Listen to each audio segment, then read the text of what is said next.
امت کو اللہ نے یہ فضیلت بخشی ہے کہ انہوں نے اپنی کتاب کی حفاظت کی ہے، اور اس کی ابتدا اللہ نے سورہ فاتحہ سے فرمائی ہے۔ تو سورہ فاتحہ جبریل لے کر نہیں آئے، جبریل آپ کے پاس بیٹھے تھے، تو ایک دھماکہ ہوا، تو آپ نے فرمایا یہ کیا دھماکہ ہے؟ کہ یا رسول اللہ آج ایک دروازہ کھلا ہے جو پہلے کبھی نہیں کھلا، اور آج ایک فرشتہ آ رہا ہے جو آج تک زمین پہ نہیں آیا، اور ایک کلام لے کر آ رہا ہے جو آج تک کسی نبی پر نہیں آیا۔ تو وہ فرشتہ حاضر ہوا اور آپ کو 2 کلام پیش کیے، ایک سورۃ فاتحہ اور ایک سورہ بقرہ کا آخری رکوع آمن الرسول سے لے کر آخر تک۔ ابشر بنورین، آپ کو 2 نوروں کی بشارت ہو، سورۃ فاتحہ اور سورہ بقرہ کا آخر رکوع۔ تو ہم تھوڑی سی بات سورہ فاتحہ پر کریں گے کہ میرے نبی نے فرمایا اوتیت المثانیہ مکان التورات والمائدہ مکان الانجیل والحوامیم مکان الزبور وفضلت بالمفصلات۔ میرے سب سے بڑی کتاب تورات تھی، سب سے بڑی، اٹھانا بھی مشکل تھا، اتنی بڑی کتاب تھی۔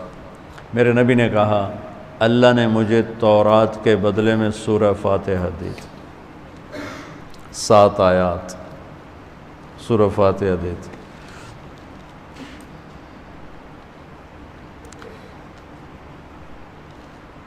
اور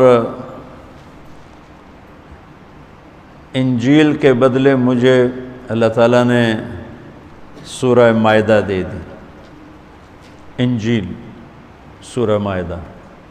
حوامیم یعنی حامیم سے 7 سورتیں شروع ہوتی ہیں، 26ویں پارے سے وہ 25ویں پارے سے 24ویں پارے سے وہ شروع ہوتی ہیں اور 28ویں تک غالباً جاتی ہیں، 7 صورتیں کٹھی، حامیم حامیم حامیم حامیم۔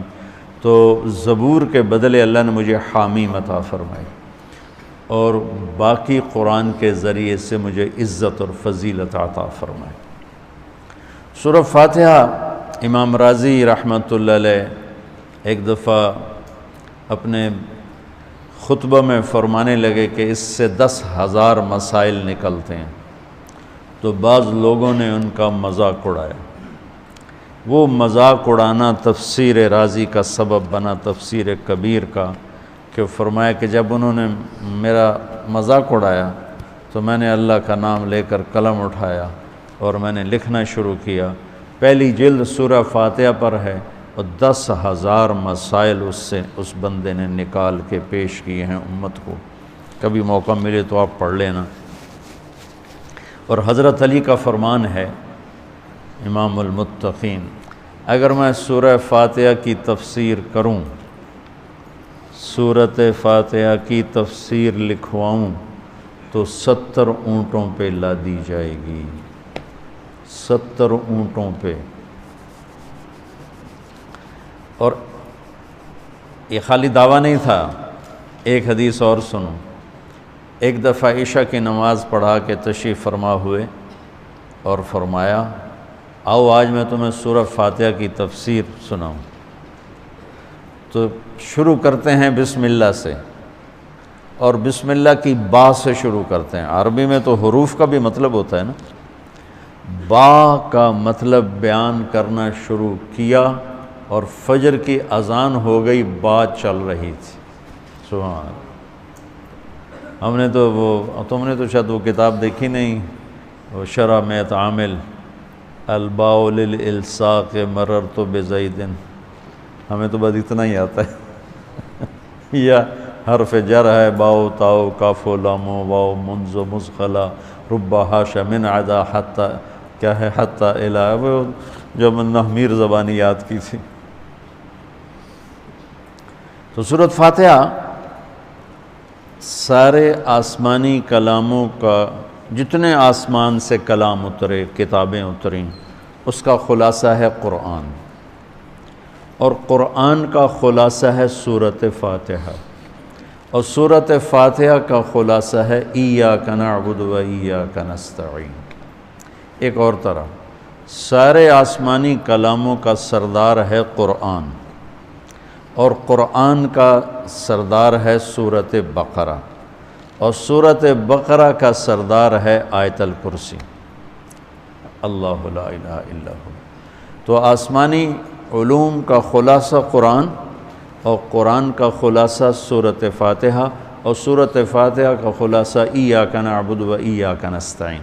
یا اللہ صرف تیری بندگی، یا اللہ صرف تجھ سے مدد، ایاک سارے طرفوں سے،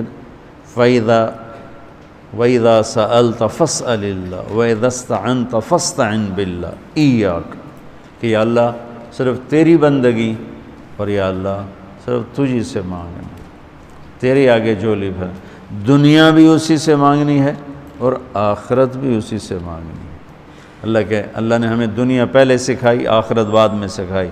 ربنا آتنا فی الدنیا حسنۃ وفی الآخرۃ حسنۃ وقنا عذاب النار۔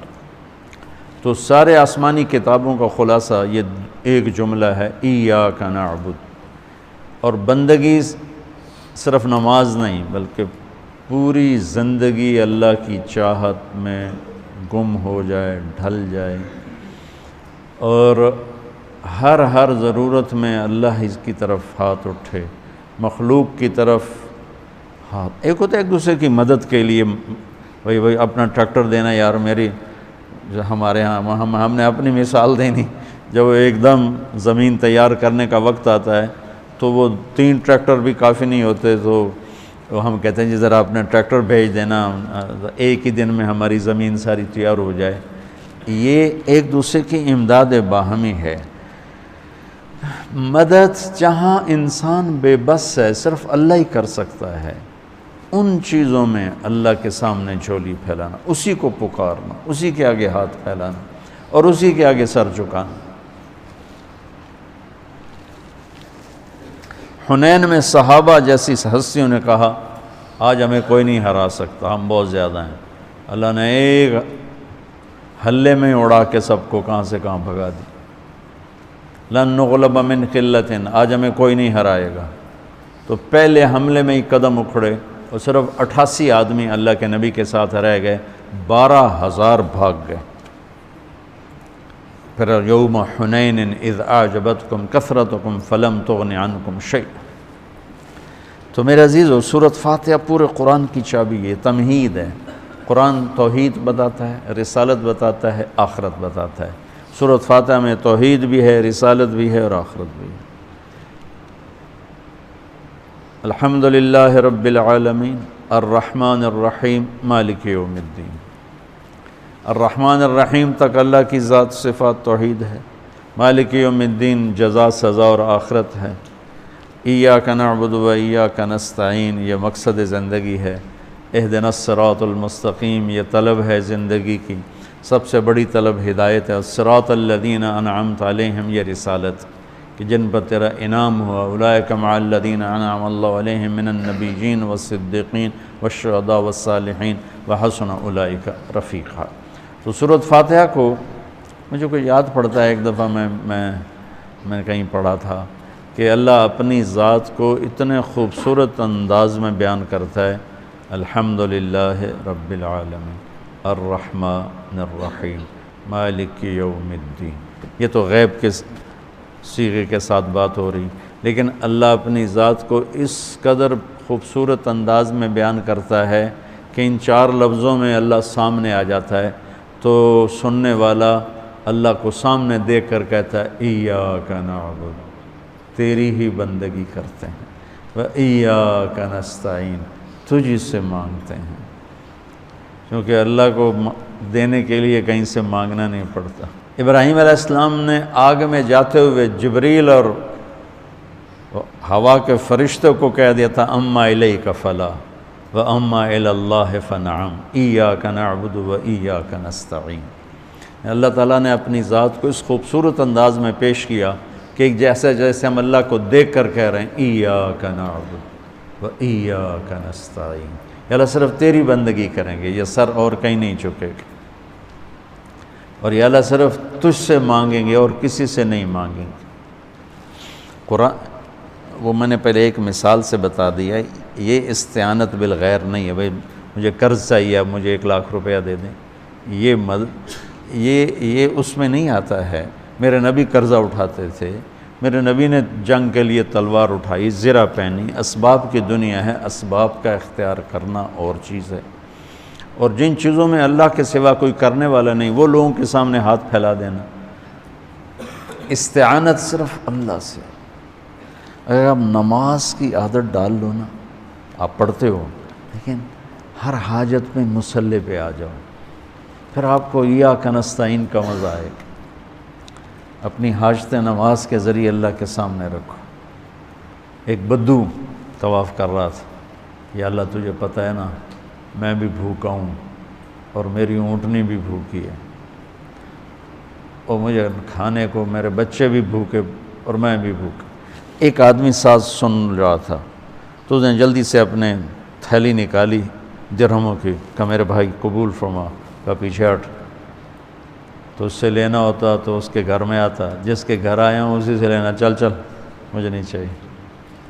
وہ طواف سے فارغ ہوا ہے تو اعلان ہوا فلاں ابن و فلاں کہاں ہے؟ تو یہ خود تھے، کہا جی میں ہوں۔ کہا آپ کے چچا کا انتقال ہوا ہے تو انہوں نے اپنی ساری وراثت آپ کے نام کر دی ہے، چونکہ ان کی اولاد کوئی نہیں تھی۔ تو 1 منٹ میں اللہ تعالیٰ نے قبول فرمائی۔ ہشام بن عبد الملک اور سالم بن عبداللہ بن عمر بیت اللہ کا طواف فرما رہے تھے، تو ہشام نے کہا سالم کوئی ضرورت تو بتاؤ، تو وہ کہنے لگے اللہ کے گھر میں ہو کر میں اللہ کو نہ بتاؤں تمہیں بتاؤں، کتنے شرم کی بات۔ تو ہشام چپ ہو گیا۔ ہشام بادشاہ تھا بنو امیہ کا۔ تو جب دونوں باہر نکلے تو ہشام نے کہا اچھا اب تو بولیے، کوئی ضرورت بتائیں۔ تو سالم بن عبداللہ بن عمر، حضرت عمر کے پوتے، کہنے لگے کیا بتاؤں، دنیا کی یا آخرت کی؟ وہ کہنے لگا دنیا کی بتاؤ، آخرت کی میں کیا پوری کروں گا؟ تو وہ کہنے لگے دنیا تو کبھی اللہ سے نہیں مانگی، تجھ سے کیا مانگا؟ ما سألت من یملکھا فکیف من لا یملکھا، جو دنیا کا شہنشاہ ہے، دنیا تو اس سے کبھی نہیں مانگی، تم سے کیا مانگوں گا؟ تو میرے عزیزو، سارے قرآن کا خلاصہ یہ 2 لفظ ہیں، ایاک نعبد۔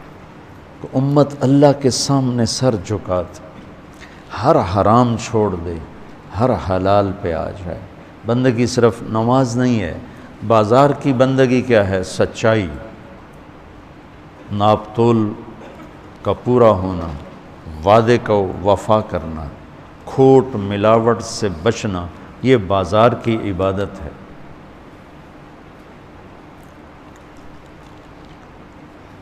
اقتدار کی عبادت کیا ہے؟